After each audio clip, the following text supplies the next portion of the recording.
Merhabalar dostlar, ben Kerem. Bugün sizlere Project Alpha'dan sonra hemen yapımına başladığımız World Plus modunun kısa bir ön tanıtımını yapmaya çalışacağım. Tabii ki de bugün ön tanıtımını yapacağım bölüm modun beta sürümüyle ilgili. Bildiğiniz üzere forumda, Discord'da vesaire çoğu yerde duyurmaya çalıştık.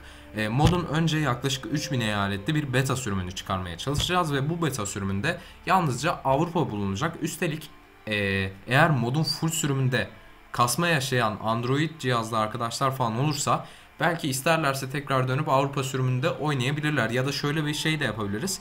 Beta versiyon 2 yapıp mesela Asya'nın da eklenmiş haliyle beta versiyon 2 olarak da çıkarabiliriz. Böylece full sürümde kasan arkadaşlar hem Asya hem Avrupa olacak şekilde de oynayacak olabilir. Fakat şimdi öncelikli planımız sadece Avrupa ile beta versiyon 1'i çıkarmak.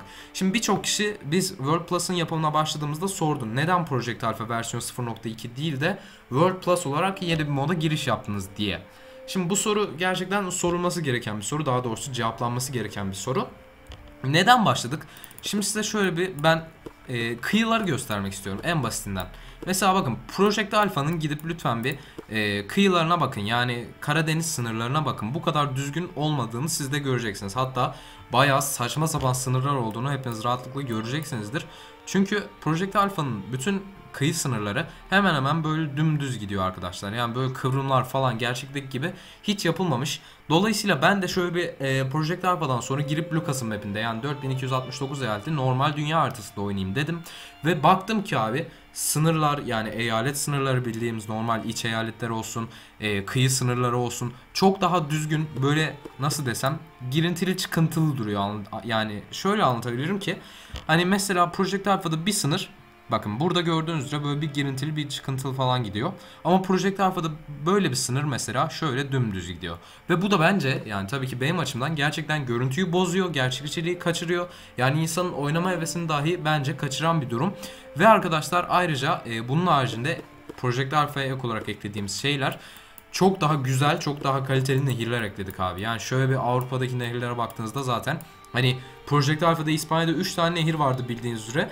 Ve o İspanya'daki 3 tane nehir inanın yani ülkenin %20'sini kaplıyordur yüksek ihtimalle. Yani nehirler o kadar kalın, o kadar kötü gösterişliydi ki gerçekten bu da görüntüyü bozan etkenlerden bir tanesiydi. Fakat şimdi biraz daha gerçekteki gibi nehirleri ince yapmaya çalıştık. Daha ince. Tabii ki de yani zaten açıp bir dünya haritasına baktığınızda ya da bir Avrupa haritasına falan da baktığınızda Avrupa'daki nehirlerin gerçekten çok daha ince olduğunu görebileceksiniz. Yani haritada neredeyse böyle bir pikselle çizilmiş bir çizgi olarak gidiyor nehirler. Fakat Project Alpha'da abi bu hani ülkenin %20'sini kaplayan kocaman dev nehirler vardı. Ve tabii ki de görüntüyü bozan bir durumdu bu. Ayrıca sadece İspanya değil Portekiz'de, İspanya'da, Fransa'da gördüğünüz üzere gerçekten güzel görünüyor. İtalya'da, Almanya'da, Polonya'da vesaire birçok nehir ekledik. Şimdi tabii ki Tuna Nehri'ni de ekleyeceğiz.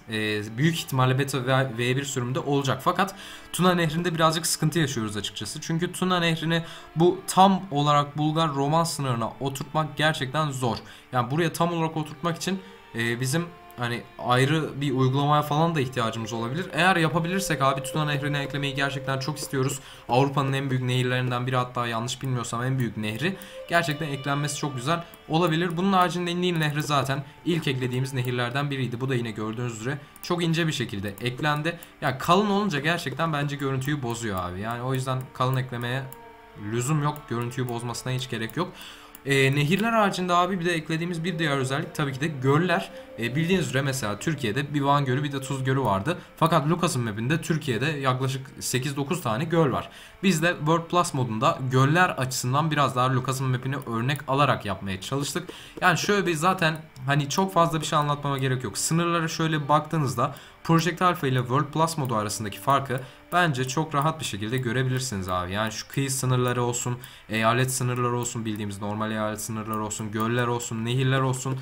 Hani gerçekten arasında Project Alpha ile World Plus'ın arasında dağlar kadar bir fark var diyebiliriz. Bu arada Volga Nehri'ni de şu anda ekliyoruz. Daha tamamen eklenmedi. Zaten buralar bulunmayacağı için beta sürümünde şöyle şuradan devam edecek.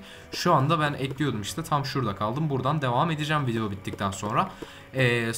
Yani söylemeye çalıştığım şu ki abi kesinlikle World Plus Project Alpha'dan çok daha kaliteli bir mod oluyor. Sizi çok daha kaliteli bir mod bekliyor diyebilirim. Ayrıca arkadaşlar hani yalan söylemeye hiç gerek yok. Blue Dwarf'a çıktıktan sonra şöyle baktım. Nehirler vesaire gerçekten inanılmaz görünüyordu. Blue Dwarf'ın versiyon 1.0 çıktıktan sonra gerçekten çok güzel görünüyordu. Aslına bakarsanız biraz da ondan ilham alıp nehirleri bu şekilde ekledim. Aslında Blue Dwarf'da da beğenmediğim bir özellik vardı. O da yine aynı Project Alpha'daki gibi nehirler biraz yani belki çoğu kişiye göre çok kalın gelmemiştir ama bana Blue Avrupa'daki nehirler birazcık kalın geldi. Dolayısıyla ben daha da ince yapmaya çalıştım. Çünkü yani bu nehir abi. Hani şöyle uzaktan baktığınızda zor görünmesi gereken bir şeydir nehir bence. Zira baktığınız hemen hemen bütün haritalarda nehirleri zor görürsünüz yani. Eğer nehirleri içeren bir haritaysa nehirleri zor görmeniz lazım. Ben de bu metodu kullanarak World Plus moduna bu şekilde nehirler eklemeye çalıştım ve başarılı olduğumuzu düşünüyorum açıkçası. Ve tabii ki de bu kadarla sınırlı kalmayacak, daha Birleşik Krallığa nehirler eklenecek. İşte bu Baltığa nehirler eklenecek, Rusya'ya eklenecek nehirler var. Finlandiya'da mesela bir sürü göl var bildiğiniz üzere. Bunları da ekleyeceğim tabii ki de. Bunlar da eklenmiş bir şekilde gelecek beta sürümü. Aynı şekilde İskandinavya'da ekleyeceğimiz nehirler vesaire var. Yani daha yapacağımız iş var ama yaklaşık 3000 eyalet, hatta şu anda şöyle bir göstereyim. Şu anda burada 2902 eyalet diyor ama ben Map Editor'daki 50 eyaleti yüklemedim. Şu anda 2950 eyalet tamamlandı. Yani bir hafta 2 hafta içerisinde eğer büyük bir sıkıntı çıkmazsa bir hafta 2 hafta içerisinde modun beta sürümünü yani sadece Avrupa sürümünü çıkaracağız. Tabii ki şuradaki eyaletler de tamamlandı. Yani şu anda mod hala yapım aşamasında olduğu için bazı yerlerde eksikler olabilir. İrlanda gibi ya da şurada Birleşik Krallığın adaları gibi. Yunan adalarını da bu sefer şöyle bir şekilde yaptık arkadaşlar. Bildiğiniz üzere Project Alpha'da Yunan adaları tek tek yapmıştık. Her ada bir eyalet şeklinde yapmıştık. Fakat yine biraz da Lucas'ın map'inden yine örnek alarak World Plus'ta bunu farklı bir şekilde tasarlamaya çalıştık. Peki nasıl tasarladık? Şu şekilde abi. Rodos'taki adalar birer tane yapıldı. Girit'teki ada zaten Girit 2 eyalet şeklinde yapıldı. Fakat geriye kalanlar 3'er 4'er, bazıları 2'şer ada bir eyalet olacak şekilde yapıldı. Hemen şöyle bir göstereyim abi. Mesela gördüğünüz şu bir de bu ada. Bu 3 ada tek eyalet olarak geçiyor. Bu 3 ada tek eyalet olarak geçiyor. Bu 3'ü tek. Bu 4'ü tek. Bu 2 ada Atina'ya bağlandı. İşte buradaki 2 ada tek ada olarak geçiyor. Buradaki adalar tek zaten büyük oldukları için.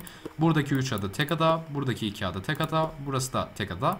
Ve burası da Yunanistan'ın kendi ana toprağına, kendi ana karasına bağlanmış bir şekilde karşınıza gelecek. Tabii ki Tuna Nehri'ni ekleyeceğiz. Onun haricinde ekleyeceğimiz başka nehirler, İran'a belki birkaç tane nehir ekleyebiliriz.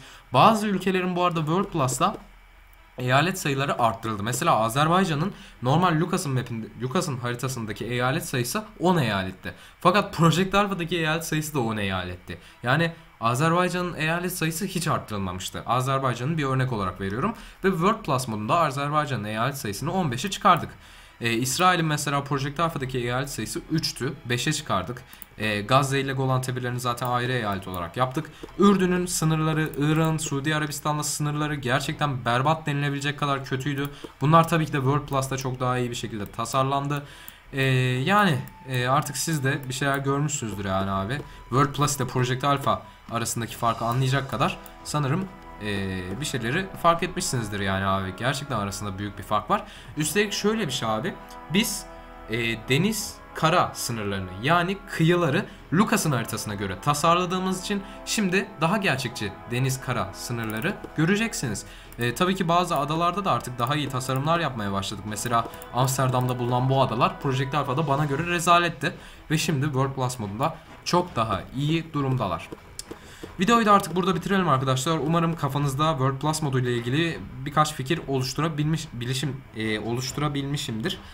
Zira kesinlikle World Plus Project Alpha'dan çok daha güzel bir mod olacak. Dediğim gibi 1-2 hafta sonra World Plus modunun beta sürümü çıkacak. Ayrıca beta sürümünde de deneyip oyundaki hataları görebilir, yenilikleri görebilir, eklenmesi gereken şeyleri bizlere önerebilirsiniz. Videoyu da artık burada bitirelim arkadaşlar. Açıklamadan Discord grubumuza katılabilirsiniz ve kanala abone olup videoya da bir like atmayı unutmayın arkadaşlar. Şimdilik benden bu kadar. Hepinize iyi günler, iyi oyunlar. Bay bay.